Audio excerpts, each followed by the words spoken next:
les vieilles chansons, les vieilles chansons qui tournent en rond. Les vieilles chansons, les vieilles chansons qui tournent en rond. Les vieilles chansons, les vieilles chansons qui tourne.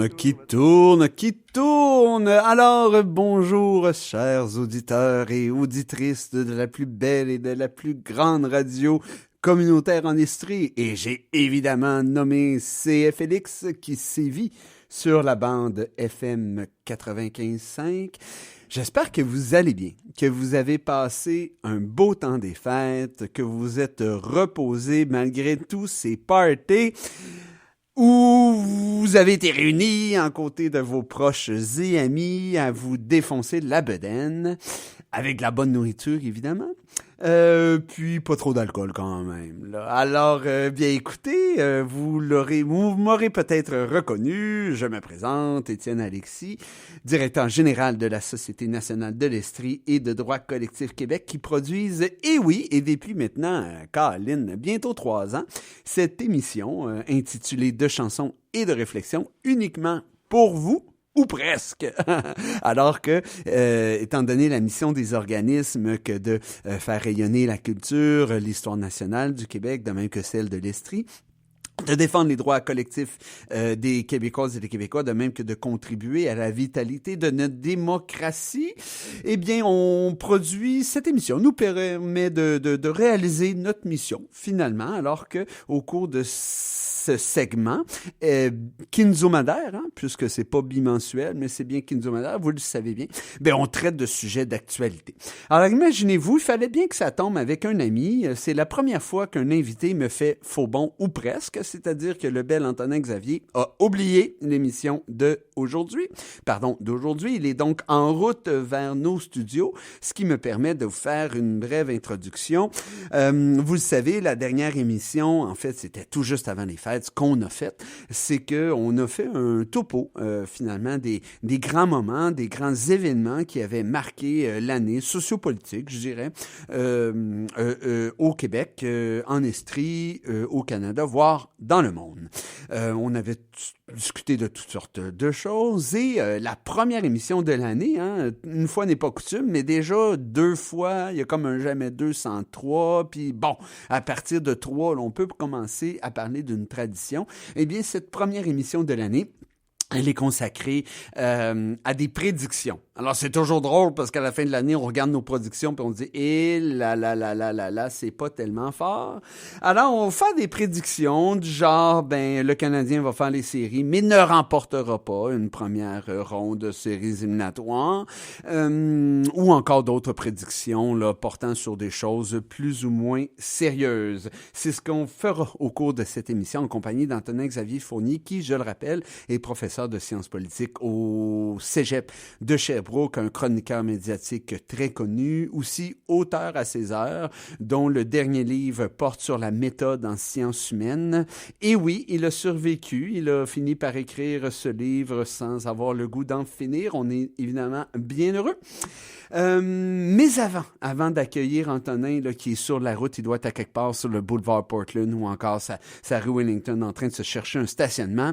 Moi, j'avais le goût de partir l'année en force. T'sais, vous savez, des fois, la culture, notamment les manifestations artistiques, vieillissent mal. Combien d'émissions humoristiques, par exemple, désormais, sont précédées d'une espèce de trauma avertissement du genre, écoutez, l'humour de 1980, ça date pas nécessairement au nouveau code d'aujourd'hui, 2020. Ça l'arrive. Mais ça arrive aussi que des manifestations artistiques tiennent la route, qu'elles vieillissent bien, tel que le bon vin. Et étant plutôt militant, étant plutôt, j'aime quand ça bouge, j'aime quand ça rock, j'ai décidé de consacrer le volet musical de cette émission au groupe Les Locaux Locass, dont je ne referai pas la biographie à ce micro, alors que je l'ai fait fréquemment. Et je vais vous parler d'une toune qui a quand même bien vieilli. Elle est sortie en 2003 sur un thème assez connu, qui nous parlait d'un parti politique dont nous n'étions plus capables. Eh bien, imaginez-vous, cette chanson est toujours aussi d'actualité en 2025. C'est peut-être pas pour le même palier gouvernemental, mais quand même. Alors, on va tout de suite aller en chanson avec le groupe Les Locaux Locaces et leur chanson, une des chansons les plus connues de leur album Amour oral. Et je parle de la chanson Libérez-nous des libéraux. On se revoit tout de suite après. Au plaisir et à tout de suite.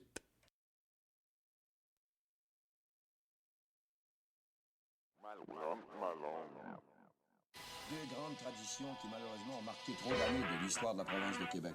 Premièrement, le mépris le plus complet pour l'intelligence du citoyen qu'on considère comme une simple marchandise électorale.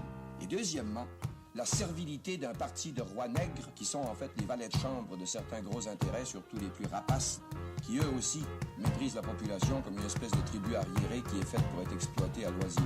Au tour maintenant du chef du Parti libéral du Québec, M. Jean Charest. Merci, mon père. Je suis prêt. L'équipe libérale est prête. Nous sommes prêts. Prêt, la charrue, charret, acharné, charque, en charpe, puis la charpente de la maison qu'on a mis 40 ans à bâtir. Oh, c'est pas toi qui milité pour Amir, qu'à dire. Maintenant la table est mise pour 4 ans à passer. À part les ravus d'œil ahuri à la vue. De la bande d'abrutis qui brandent après d'abattus. Qui vendent à rabais par la bande. Qui a pas de prix, une bonne demande. A fini de payer ressemble d'un abattis. Coupe sombre, coupe à blanc, coupe gré. Alouette, je t'ai plus marré. Puis pour couper courroux populaire, bat ta bouffe et touffe. La foule et légifère à tombeau ouvert. Puis tout sourire à la soupe populaire. C'est ça être solidaire quand on a sacré tout à terre. Afin de faire taire, un argumentaire unique en terre d'Amérique fait son affaire. Ça fait bien trop l'affaire des régions d'affaires. Du Canada puis du conseil du patronat. Baillon, je raille pareil, le patron des patrons. Ta gueule, taillon. C'est le dément tellement t'excite tellement que c'est comme de la musique à tes oreilles. Comment t'aimes le tête à mort des barbares dans tes tympans d'avant à gare. Face à la menace de la braderie, on brandit le poing de la patrie à la face des bandits. Face à la menace de la braderie, on brandit le poing. Libérez-nous des libéraux. Libérez-nous des libéraux. Libérez-nous des libéraux. Libérez-nous des libéraux. Libérez-nous des libéraux. Libérez-nous des libéraux. Libérez-nous des libéraux. Je te dis corps et catégorique, Jean Charest. Mike Harris, même combat, même charisme, même kermesse. Des biens et services publics en lice, faut que ça finisse. La chasse au BS, pour eux c'est une business inespérée. Puis ceux qui dépérissent, il reste plus qu'à prier. Saint-Jean-Baptiste, ça prendra ma race Le séparatiste, Y'a pas de place, on peut pas faire la pièce. Contrat de performance pour la SGF, pour les CPE, Pour les SDF. Hey, un impôt sur la quête. tiens, ce serait pas bête. Ça dirige le Québec comme une PME, comme un pimp, c'est but pour que la ligne les pays PEST. Ça c'est, ça se connaît, la clé du succès pour le 24 Sussex, c'est d'asexuer le Québec. Quel beau sujet pour Jean-Claude Labrec à hauteur de gnome. Hauteur de braguette, Sucer debout, c'est ça, se tenir drette.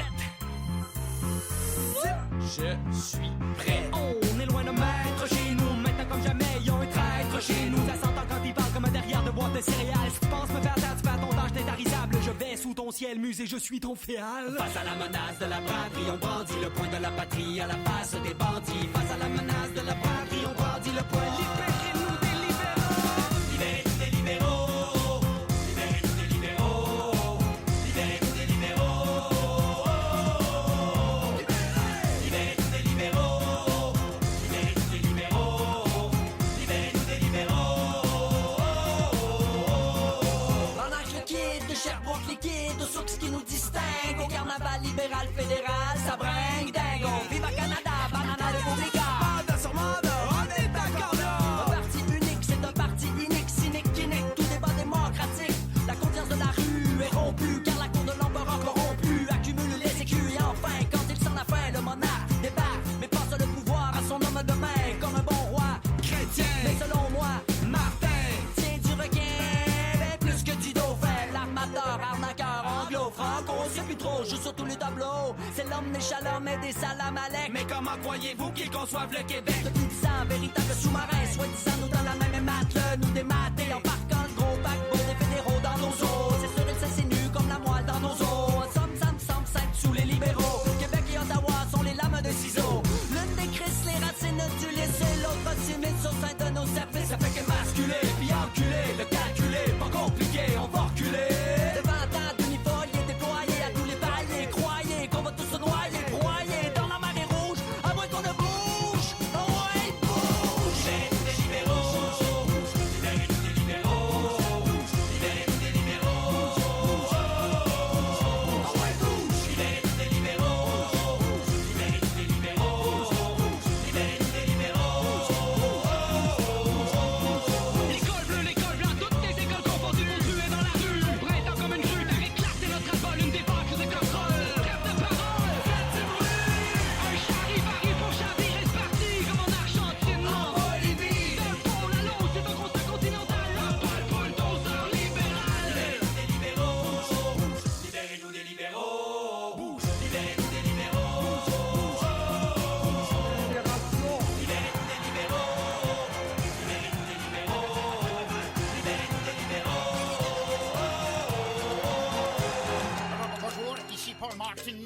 directeur général du Canada. Je suis heureux de constater que les cocos cocasses s'intéressent au Parti libéral. J'ai-tu libéral, j'ai-tu du Canada?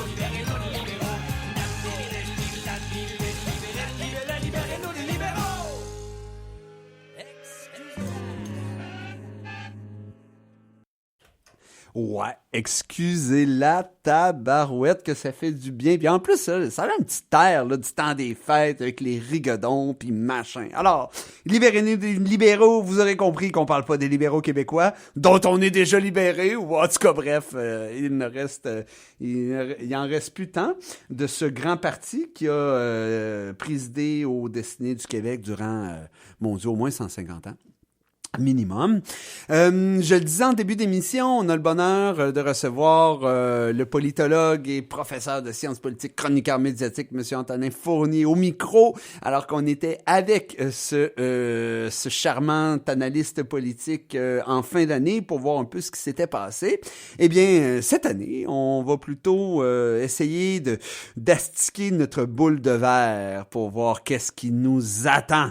Antonin Xavier Fournier, est-ce qu'on va avoir une grosse année politique cette année? Ah, une énorme année politique. On le voit déjà de toute façon actuellement avec Doug Ford, le président du Conseil de la Fédération, les difficultés d'arrimer finalement le discours fédéral. Un Canada qui est un pays plus divisé qu'on pourrait le penser. Un pays qui vient de redécouvrir les avantages d'une souveraineté. Hein? Tout d'un coup, lui qui ne cesse de dire que la souveraineté des peuples est quelque chose dépassé. donc, ça va être vrai. Oui, effectivement, tu as raison de le souligner, Étienne Alexis. Donc, oui, une très, très grosse année parce qu'on peut penser que, cette transformation là, de la politique américaine va certainement affecter, là, sans aucun doute, à la fois la politique provinciale canadienne dans toutes les provinces, mais aussi la politique fédérale, avec des élections qui se profilent, bien sûr. Là, et là, tu parlais du reste des provinces, sauf le Québec, là, parce qu'on sait que le mot province, c'est patrie des vaincus. Oui. Puis bon, tu sais, là. On est quand même. Si l'île du Prince-Édouard va être un pays des vaincus, ils ont le droit. Le Québec reste néanmoins, en tout cas dans l'ordre constitutionnel canadien, une province. Là, donc, voilà. Cher Antonin, l'émission en est déjà presque à son quart et on n'a pas eu le temps de faire notre première prédiction. Alors, roulement de tambour. Monsieur Fournier, qu'est-ce qui va se passer en 2025 d'après vous? Votre première prédiction. La première prédiction, c'est que ça va continuer de mal aller pour le gouvernement Legault. OK, on est à Québec. C'est ma première prédiction. Je vois pas de transformation, autant dans le discours que dans la manière de faire de la part de ce gouvernement-là. J'écoutais encore, là, pour venir à l'émission, le ministre Christian Dubé, qui semble vouloir répéter essentiellement les mêmes choses qu'il répète maintenant depuis 2 ans. Sur ses réformes, sur sa manière de voir le réseau de la santé. J'entendais aussi François Legault faire son bilan de l'année, donc je vois mal comment il pourrait vraiment transformer là, ce parti-là avec une nouvelle impulsion en prévision de l'échéance électorale qui maintenant est dans moins de 2 ans. On est en année préélectorale. Le 2025, c'est en 2026. On est en année préélectorale, là, même si c'est à peu près 20-21 mois qui nous restent avant là, les élections puis le déclenchement de la campagne électorale. Donc, je vois pas comment ce gouvernement-là pourrait réussir à inverser la tendance de manière profonde. Et en plus de ça, les projecteurs seront braqués beaucoup sur la course à la direction du Parti libéral du Québec, en plus évidemment de la course à la direction du Parti libéral du Canada, là, mais au Québec, beaucoup sur cette course-là, beaucoup axé, j'ai l'impression, sur le gouvernement qui est actuellement en attente, sur le parti qui est actuellement en attente, c'est-à-dire le Parti québécois.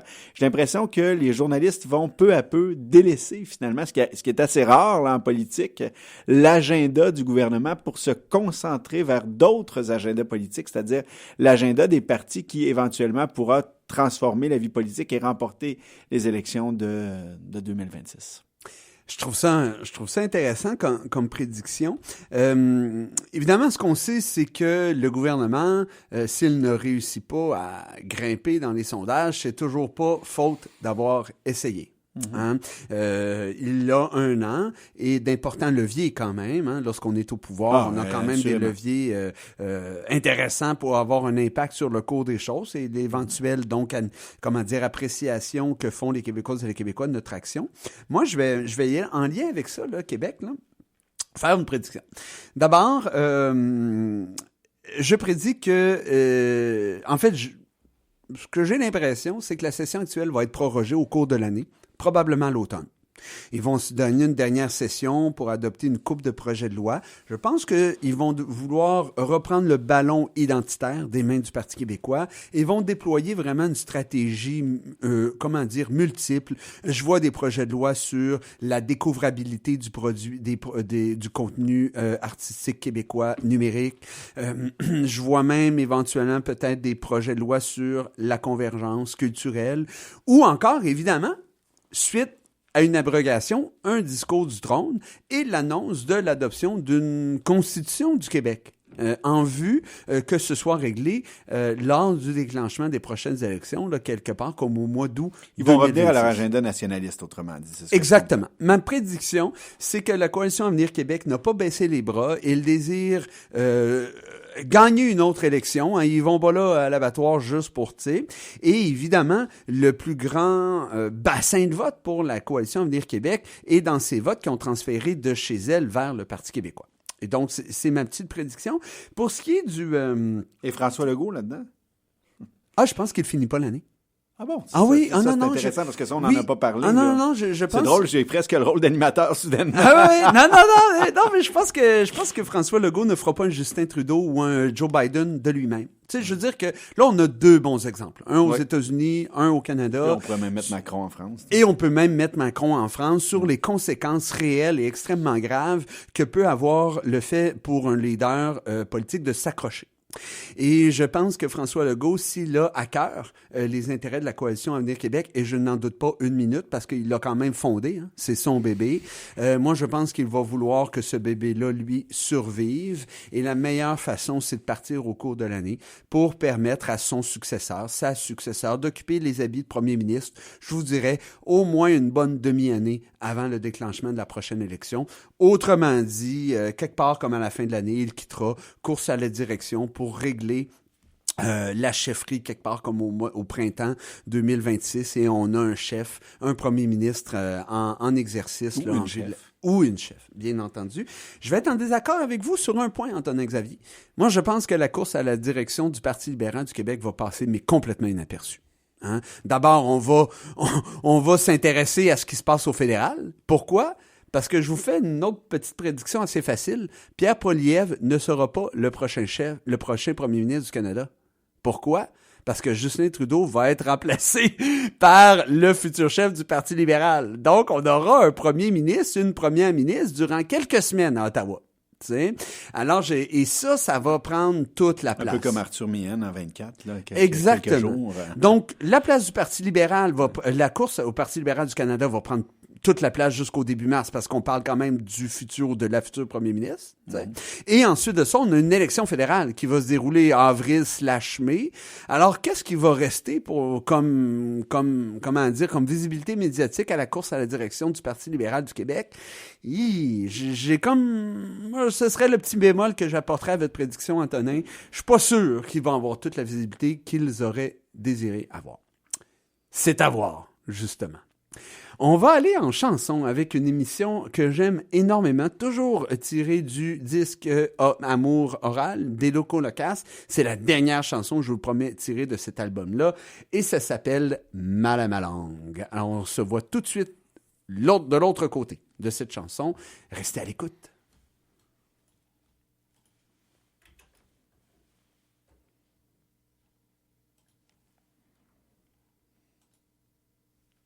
Je ne l'entends pas.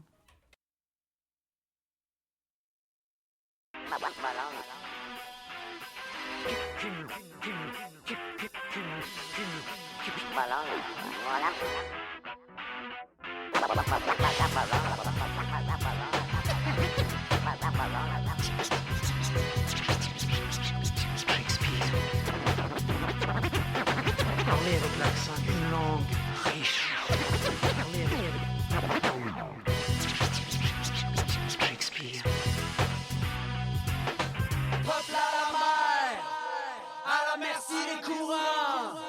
qui n'est pas au courant, dont la langue à volo, on navigue entre deux eaux, dont la culture dérive au large dérive d'un continent mercantile. Quand il s'agit des sages et des sages, que les locaux locales occupent la place, jacasse avec audace et casse la glace, en dénonçant la menace qui sévit sur la masse. C'est assez sérieux, bidon pernicieux, on croirait au complot tacite de la nation, Car aucun s'indigne de la situation. dans la téléphone multiculturelle de Trudeau, Son rêve était beau. la voix franco-aphone, noyée sous le son du saxon au saxon. Tabarnak, sont 300 millions. Pendant qu'on est au Québécois de souche, tire une bûche, un autre enclos claque son saxon.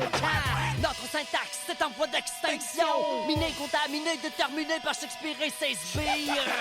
Y'a pas de quoi rire car j'ai mal à ma langue. J'ai du mal à ma langue. J'ai mal à ma langue.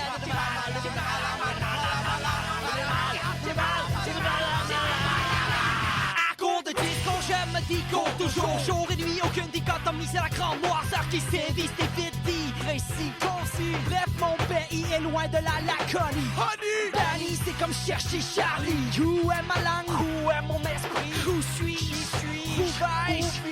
L'insidieuse érosion du langage et ses suites me terrifie. Je suis l'homme calcaire en bon calvaire devant les assauts séculaires de marque qui me hâte les pieds, qui me pognent des fois des envies d'hermétisme à l'extrême néo-nipponerie, une genre de juiverie. Mais je vis très mal déchu chez le pénis. N'empêche qu'on bouche à bouche, ma langue mal en bouche et couche avec le butcher. J'en embrasse large mais je couche mes mots pour 7 millions de cocus en colonne verbale. Avale mon venin mollusque jusqu'à ce que t'en tires un antidote qui dote. J'tratte ta clotte pour le French universel. J'ai rien contre j'y remène, mais je ramène personne en franglais. C'est pas vrai ou faux, je m'en fous, mon parti est ri. Tu l'auras compris, ma rage contre la machine est une mutinerie contre le mutisme, ce séisme tranquille. Je m'infiltre fronté, forcé de fitter dans la foule et de ces fous paroliers qui me flanc, largement à tout moment pour défendre leur langue avant qu'ils agrémentent l'exangue et le bang comme une sorte de langue morte. Langue d'or, ok, je te le concède, on est un peu con et on cède aussi à la tentation de parsemer de tchatch local du langage des fallaces. Un petit cool par-ci vite, parle whatever man, we speak like we speak. Ouais, j'ai la voix blanche de maître trop. Tu es au silence, blanche, négresse et nègre blanc. Nos mots sont des balles à blanc, bam. Beaucoup de bruit pour rien, mais le lendemain je me souviens de rien. Ah, vas-y, avachi, silence, on frotte de French froid, vagissant éternellement le Québec de Lièvre n'en finit pas de mec. Ceux qui tracèrent la trachée d'une voix qui n'a pas la portée d'un crash. Je marche pas, mes mots c'est pas la marche. Peut-être on sache que les locaux locaux sont des coups bros qui causent et qui haranguent. Ce qui leur cause des mots sur le bout de la langue.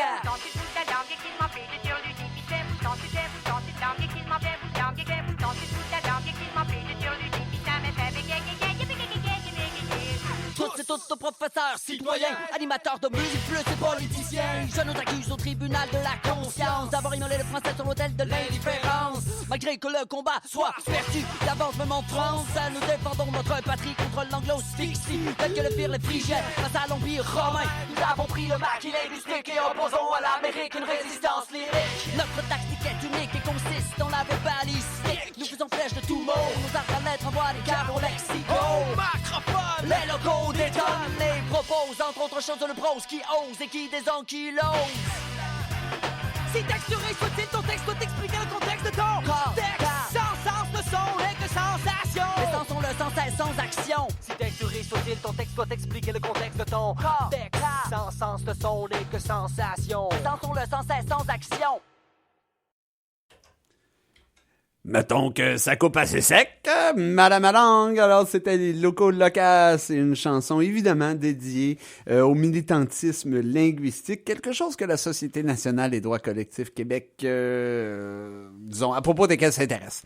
Antonin Xavier Fournier, professeur de sciences politiques à l'Université de Sherbrooke, voyons, qu'est-ce que j'ai là? Au Cégep de Sherbrooke, mais l'université, elle sait pas ce qu'elle manque. Deuxième prédiction. Alors qu'on a seulement quelques minutes avant la moitié de l'émission. Qu'est-ce qui se passe en 2025? Donald Trump va continuer de transformer profondément la dynamique politique américaine et la dynamique politique internationale. Pour moi, ça fait pas de doute. Donald Trump est le même personnage qu'en 2016. Ouais, en pire peut-être. Mais avec l'expérience. Mais avec l'expérience, exactement. Donc, plus structuré. En 2016, c'était quand même 2017, là, disons, là, son investiture là, au mois de janvier, 2016-2017. C'était un peu chaotique, finalement, toute l'organisation de cette présidence-là, parce que vous savez, quand il y a une transition vers le pouvoir, il y a une série incalculable de choses à faire, des nominations à produire, etc. On sent cette fois-là que la machine gouvernementale Trump est beaucoup plus expérimentée, plus solide là, dans une certaine mesure, même si c'est le même personnage, avec des gens qui, je pense notamment à sa directrice de cabinet là, qu'on appelle le Chief of Staff là-bas, là, qui est une femme de l'ombre qu'on a vue là, brièvement lors de sa victoire électorale. Donc, définitivement, une administration qui sera plus structurée, mais qui va encore plus dans la direction... Donc, plus dangereuse. Qui ne voulait aller exactement. Donc, plus dangereuse parce que plus organisée, plus structurée et qui s'en va toujours dans la même direction. Donc, il n'y aura pas de normalisation là, à proprement parler au sens où Trump ne deviendra pas plus présidentiable au sens où on l'entendait dans les années 80, 90 ou 2000. Il va rester le président qu'il est, c'est-à-dire un président populiste, un président autoritaire, un président dictatorial avec une conception là, finalement très business, si vous me permettez l'expression, des relations à la fois internationales et des relations politiques en général. Autrement dit, ce que vous avez l'impression de donner, Xavier, c'est que contrairement à 2016, il sait dans quoi il s'embarque et étant davantage organisé, on peut craindre que le système de check and balance ou les contrepoids démocratiques, notamment relevant de l'administration du Deep State, ben ces contrepoids-là auront moins d'effet et probablement que Donald Trump va pouvoir plus faire de bêtises qu'il n'a été en mesure de le faire en 2016 et 2020. C'est là que ça va être très intéressant parce qu'on voit quand même qu'au Congrès, notamment la Chambre des représentants, c'est quand même pas simple. Sa majorité est quand même très fragile. Ouais. On sait qu'aux États-Unis, la ligne de parti, malgré l'arrivée de Trump en 2017 et puis la transformation des partis politiques depuis l'arrivée de Trump, c'est quand même pas une ligne de parti qui est aussi ferme qu'en Grande-Bretagne, qu'au Canada ou ailleurs dans le monde. On voit, entre autres, se profiler, et ça sera intéressant, une ultra-droite. Là.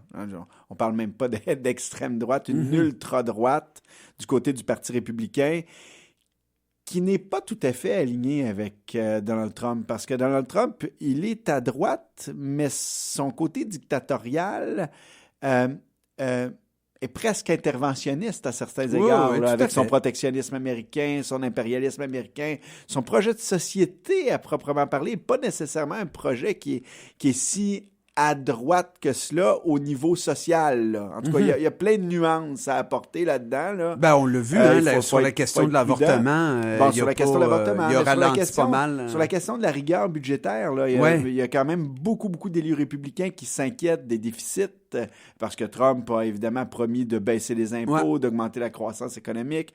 Il y aura des budgets à négocier. On sait que les budgets américains sont très, très difficiles à négocier. Donc, cette ultra-droite-là, qui pour l'instant se range, je dirais, peut-être en se pinçant le nez, là, puis en se fermant les yeux, puis en se bouchant les oreilles pour Trump, pourrait être plus difficile à manœuvrer qu'on pourrait le penser, d'autant plus que l'administration Trump elle-même devra prendre des décisions dans les prochains mois. Donc, le contrepoids, moi, c'est mon point d'interrogation. Ouais. C'est-à-dire que oui, Trump emmène large, oui, les partis se sont transformés, oui, on est dans une période là, très autoritaire de la présidence américaine, mais au-delà de cela, Trump lui-même devra faire face à des défis importants et à des difficultés importantes. Prenons la question, par exemple, de sa négociation là, sur les tarifs avec le Mexique et avec le Canada, le fameux 25%. Les conséquences pour Donald Trump sont énormes, là, tellement ces économies-là sont imbriquées, notamment au Canada, particulièrement au Canada, mais aussi beaucoup au Mexique. Donc, c'est certain qu'en imposant ces tarifs-là, il peut faire très mal à l'économie canadienne, à l'économie mexicaine, mais il peut faire très mal aussi à l'économie américaine. Je pense là, aux États limitrophes, là, New York, Vermont, New Hampshire, Wisconsin, la Pennsylvanie, qui sont des États qui sont proches du Canada avec le pacte de l'auto des années 60-70. Donc, j'ai vraiment hâte de voir comment... Et là, on voit le Canada réagir, là, évidemment. Et les Américains ont besoin de notre eau, ils ont besoin de notre électricité, ils ont besoin de nos produits, notre aluminium, de nos ressources en fait naturelles. Ils ont besoin de produits rares, notamment pour la question des semi-conducteurs. Donc, il y a toute une question de sécurisation, là, à la fois de la sécurité nationale, de sécurisation énergétique de la part des États-Unis. Alors, qui pourrait être mise en danger et mise à mal par ces tarifs-là, puis par la politique belliqueuse, pourrait-on dire, de Donald Trump. Donc, j'ai vraiment très, très hâte de voir, mais assurément, c'est une politique qui va être plus structurée, qui va être plus ordonnée, en tout cas, à tout le moins, dans ce qu'on voit pour l'instant. Ça fait peur, surtout qu'on sait qu'il a à peu près 2 ans seulement, puisque les élections de mi-mandat, souvent, ont pour conséquence de limiter davantage la marge de manœuvre du président ou de la présidente en place. Donc, ça va être à voir. C'est un peu inquiétant tout ça. Oui, puis dans un contexte où, par exemple, Étienne Alexis, aux élections de mi-mandat, disons que Donald Trump perdait, par exemple, le contrôle du Sénat, le contrôle de la Chambre des représentants ou une des 2 chambres, on pourrait peut-être rentrer dans un... J'aurais hâte de voir ce qu'on appelle là, aux États-Unis là, les divided government. Là, dans un cas de divided government, quelle pourrait être la réaction là, de Donald Trump, de l'administration présidentielle américaine, où avec Dick Cheney et George W. Bush, on a beaucoup développé le concept d'absolute power là, à l'intérieur des institutions fédérales américaines, présidentielles particulièrement. Donc, comment Donald Trump réagira dans l'éventualité où il sera contesté? Et par ailleurs, et ça aussi, ça se profile, on pourrait en parler longuement, Étienne Alexis, quelle sera la succession à Donald Trump? On parle déjà de Donald Trump Jr., donc est-ce qu'on se dirige vers une dynastie Trump à la tête de la présidence américaine? Quelle sera l'évolution du mouvement trumpiste? Quelle sera l'évolution de J.D. Vance à l'intérieur de tout ça? Alors vraiment, vraiment, là, plus structuré, mais plus dangereux et plus incertain. On a hâte de voir ça. Alors, chers amis, on a déjà quelques minutes de retard. En tout cas, il va falloir le voir de toute façon. Oui. Alors, on va aller tout de suite à la pause musicale et on vous revient dans 90 secondes. À tout de suite. 33 minutes. Prêtez l'oreille à notre émission Diapason. Depuis de nombreuses années, je vous propose les dimanches matins en musique classique. Désormais, de 9h à midi, venez vous reposer en appréciant les grandes œuvres des grands compositeurs. Quelles que soient vos occupations, parlez-en aussi à vos amis et connaissances qui aiment découvrir ces belles œuvres. Ensemble, découvrons Diapason.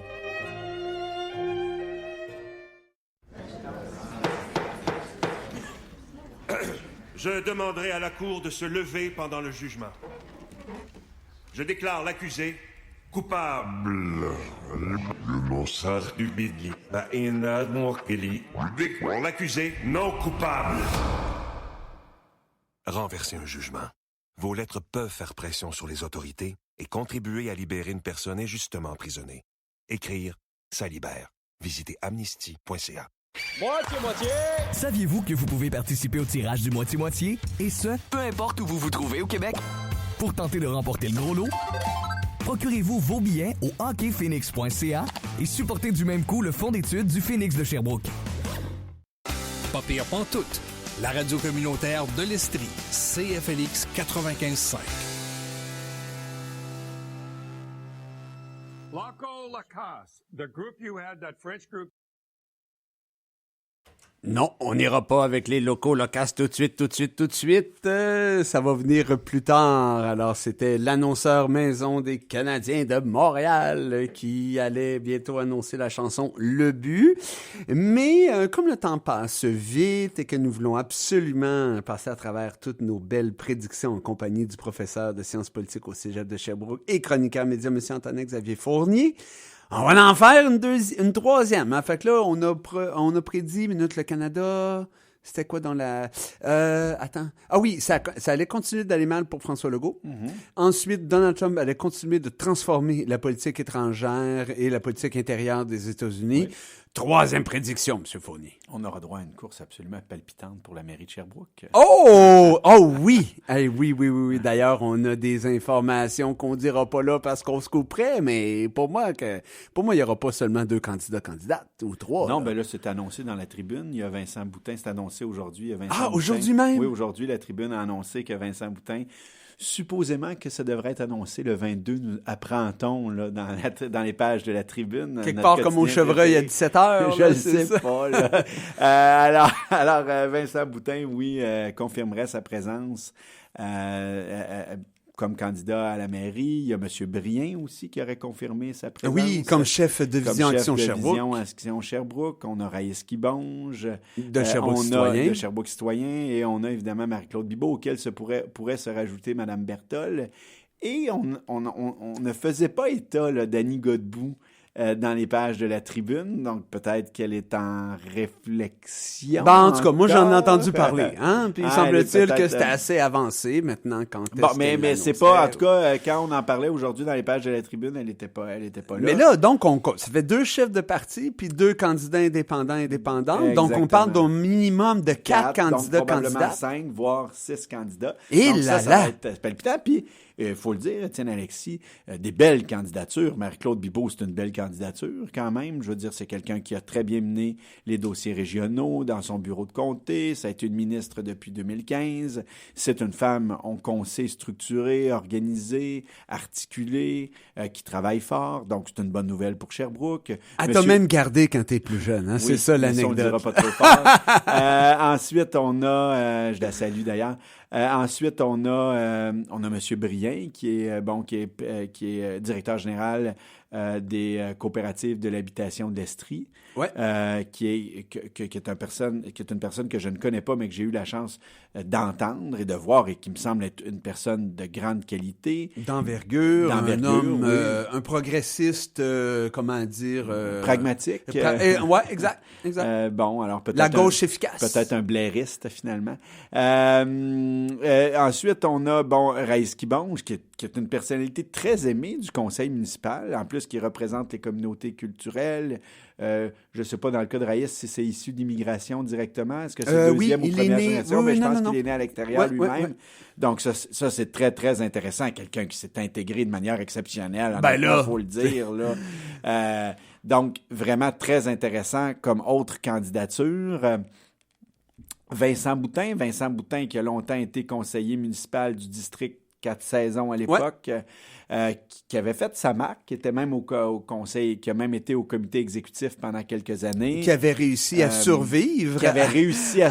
À la candidature de Bernard Sévigny en 2000... c'était quoi? C'était 2017, je pense. Hein? Oui, c'est ça, exactement. Donc, un des 2 seuls avec Daniel Berthold. L'ensemble des autres conseillers de... Attends, c'était Renouveau Chabouquois ont été battus. Exact. Alors, manifestement, c'est un homme qui avait su convaincre les citoyens et citoyennes de son district. 2 mandats, si la mémoire est bonne. Exact. Et qui, là, a eu un parcours difficile par la suite, il faut le dire, d'un point de vue plus personnel.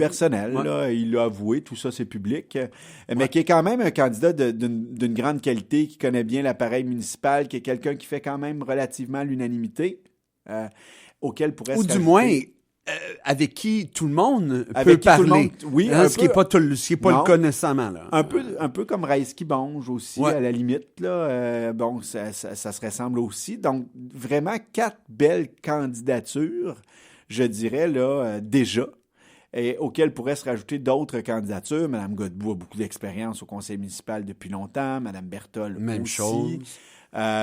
Donc... Et qui sait, une autre candidature provenant de l'extérieur, du monde des affaires ou du monde communautaire. Peut-être même une candidature surprise. Donc, ça veut dire que, d'abord, la démocratie municipale est en santé à Sherbrooke, si autant de candidats veulent se présenter.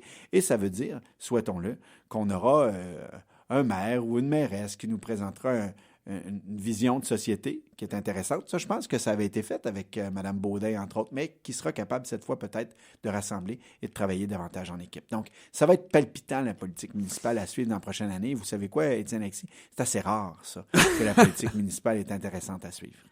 Je vais pas... je vous forcerai pas à prédire le ou la gagnante. Non, parce que c'est mais, pas faisable. En tout cas, on pourrait prendre une chance. Hein, c'est comme n'importe quoi. Mais avec plusieurs, ça devient quand même... c'est là que je voulais savoir. Avec la division du vote, là, selon vous, s'il y avait eu 2 ou 3 candidatures, là, Marie-Claude Bibeau, je pense, aurait été nettement avantagée en raison de sa crédibilité, en raison de ce qu'elle a accompli, puis aussi en raison de ses qualités personnelles et professionnelles. Ouais. Maintenant qu'on a plusieurs candidatures, sincèrement, ça risque d'être plus difficile pour elle et le jeu risque d'être plus ouvert, je pense. Et c'est là où ce sera la fameuse machine électorale et la capacité de faire sortir le vote va être d'une importance magistrale. Oui, puis elle est bonne, paraîtrait-il, Mme Bibeau, là-dedans. On verra. Petite émission d'actualité, là, je sais pas si vous avez pris congé des réseaux sociaux à partir de la mi-décembre jusqu'à aujourd'hui, mais sinon, sachez-le, le Canadien de Montréal est de retour dans le mix.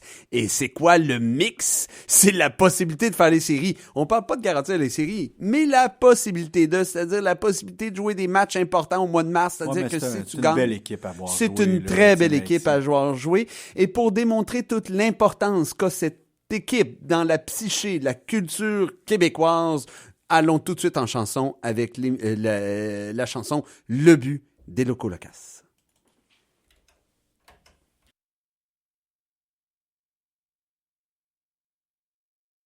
That French group you had on, terrific. I think Pat Hickey had in the paper, the Gazette, all about it, how I really like them, and I love their message, and I want to wish you the best of luck in all your endeavors, right? Good stuff. Okay, good. We have a new goal, LeBouf. All right.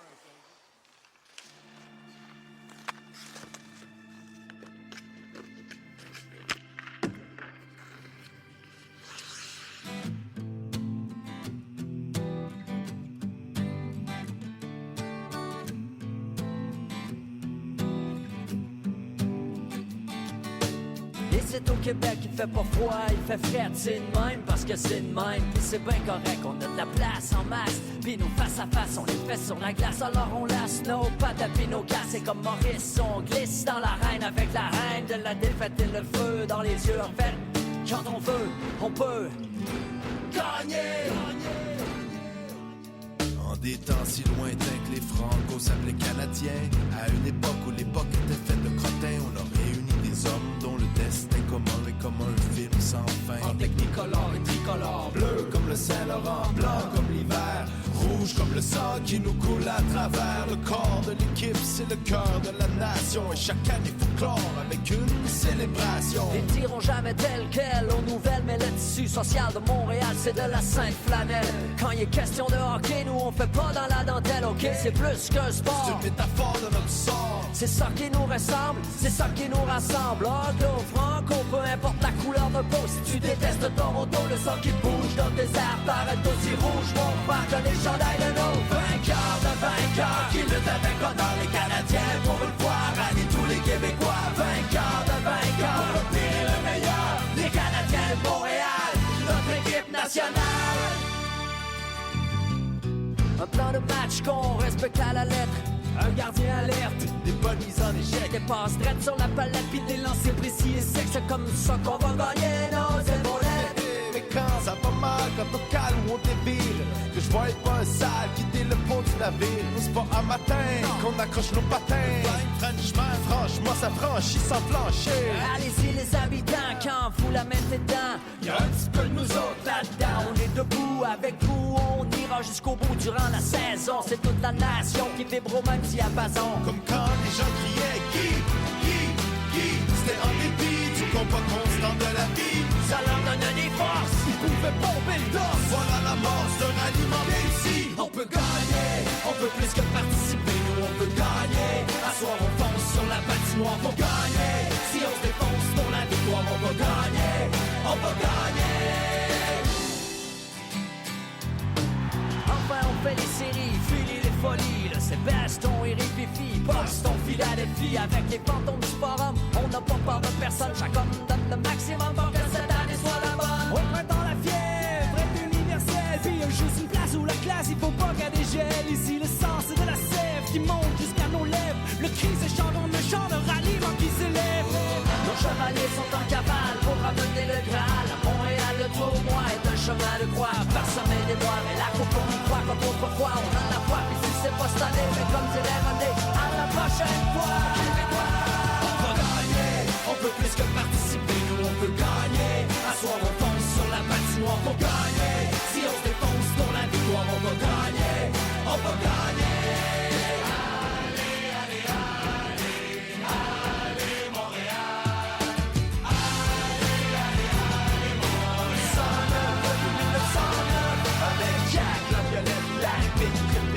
En passant par New Zealand, on ballon, donc elle est forêt. Hey, flow, comme il est con, pocket, rocket, moyen, coco, car, casse, on dit pas les accords, yo, Tiki, Doc, Scotty, Shot, Larry, Kelly, Bobby. L'arrêt de roi, un bon bouche, Bouchard à savoir vers Béliveau. Qui est-ce qui veut jouer? On passe à la part, accélère, on aura un Guerre Bouchard, tout de Trudeau, il est très bon.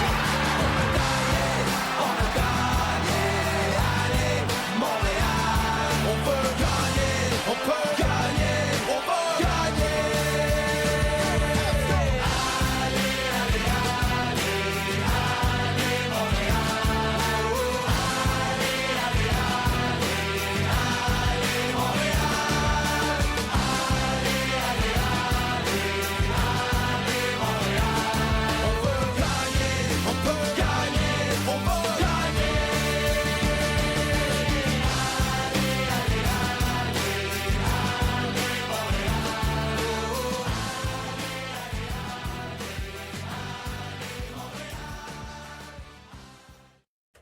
On peut gagner, on va gagner.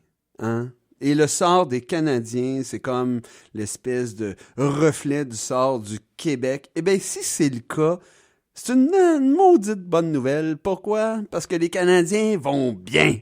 Et ce, pour plusieurs années. Donc, le Québec va bien aller. Et ce, pour plusieurs années. Et là, on ne se mettra pas à parler de Lane Hudson, là, parce que c'est ce qu'on parlait, chers auditeurs, auditrices, Antonin et moi, là, durant la pause, qui est évidemment un joueur extraordinaire. Ça fait des années qu'on n'a pas vu un aussi bon talent à Montréal, mais bon, c'est pas là qu'on va aller. Mon cher Antonin, tiens, on va y prédire une saison de 65 points. On est sur une saison recrue de 65 points. Ouais. Tiens, on va y prédire. Le Calder. Et le Calder. Allons-y. Allons-y. Macklin Celebrini, de la petite bière. Antonin, quatrième. On est rendu à la quatrième prédiction. Il est presque, écoute, moins 10, ça n'a pas de bon sens. Qu'est-ce que l'année 2025 nous réserve selon vous? Une année, j'ai envie de dire, difficile pour Québec solidaire, entre autres. Oh, oui. Ça fait longtemps qu'on en parle. Est-ce que Gabriel va revenir? Ben, je pense que Gabriel est sur son déclin. Ah, t'es sérieux? Oui, je pense vraiment que Gabriel Nadeau... déclin, sur son déclin, départ, là, quand je veux dire, par rapport au fait qu'il est co-porte-parole actuellement. Oui. Mais peu importe le chef, ça va être probablement difficile pour eux parce qu'actuellement, ils occupent une place là, qui est marginale, mais qui ne devait pas l'être. En fait, ils ont frisé presque avec le statut d'alternative. C'était en 2022. En attente, vraiment. Ouais. D'ailleurs, c'est pas un parti qui a un mauvais bilan jusqu'à maintenant, loin de là. Mais là, la chaîne a débarqué depuis. Ouais. Et ils sont définitivement pas capables de remettre la chaîne au bon endroit. Tout tombe souvent... Il devrait appeler Martin Saint-Louis. Tout tombe souvent à plat. Les co-porte-paroles sont souvent en train de faire des luttes intestines. Le parti lui-même, au niveau des militants, mais aussi des membres, semble avoir beaucoup de la difficulté à bien s'entendre. Ce qui pourrait peut-être vouloir dire que notre amie Christine Labrie se retrouverait dans une situation plus délicate et plus difficile qu'on pourrait le croire. Au niveau de sa réélection? Je pense, évidemment, à Sherbrooke. Ben oui. Parce que, vous savez, Étienne Alexis, ce qui conditionne beaucoup, beaucoup, beaucoup l'élection des députés, sauf exception. C'est le vote national. C'est effectivement les suffrages qu'obtiennent les partis à l'échelle nationale. Et donc, s'il fallait que ça continue de mal aller, puis qu'on se retrouve en bas du 15 %, bien, il y a effectivement des circonscriptions, comme Sherbrooke, et comme d'autres, peut-être, sur l'île de Montréal, qui pourraient se retrouver dans une certaine difficulté. Des circonscriptions comme Mercier, par exemple, qui ont longtemps appartenu à Gérald Godin.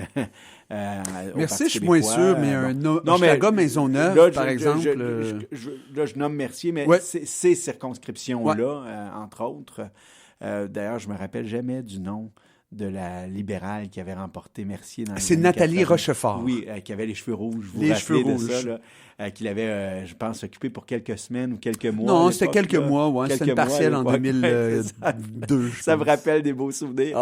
Écoute, notre ami Toussaint. Ce genre de circonscription-là, particulière, là, pourrait peut-être être plus difficile. Et d'ailleurs, que je sache, Vincent Marissal là, n'a pas exclu de s'en aller à la course à la mairie de Montréal. Ah ben non, il a même voulu exciter les gens à son propos. Bon, voilà, et ça, c'est un signe. Je sais pas si ça a marché, mais... Et ça, c'est un signe. Là. Marissal, lui, il n'est pas dans Gouin, il est dans... Parce que c'est Gabriel Nadeau-Dubois qui doit être dans Gouin. C'était dans C'est dans Rosemont, oui, c'est ça. C'est il est dans Rosemont, là où se présentait finalement... Jean-François Lisée. Jean-François Lisée. Exact.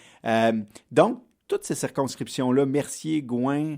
et d'autres pourraient se retrouver quand même dans une certaine, c'est très relatif, là, dans une certaine difficulté s'il fallait que, par exemple, ça le vote national... Oui. Bon. Est-ce que le Parti conservateur du Québec va les dépasser?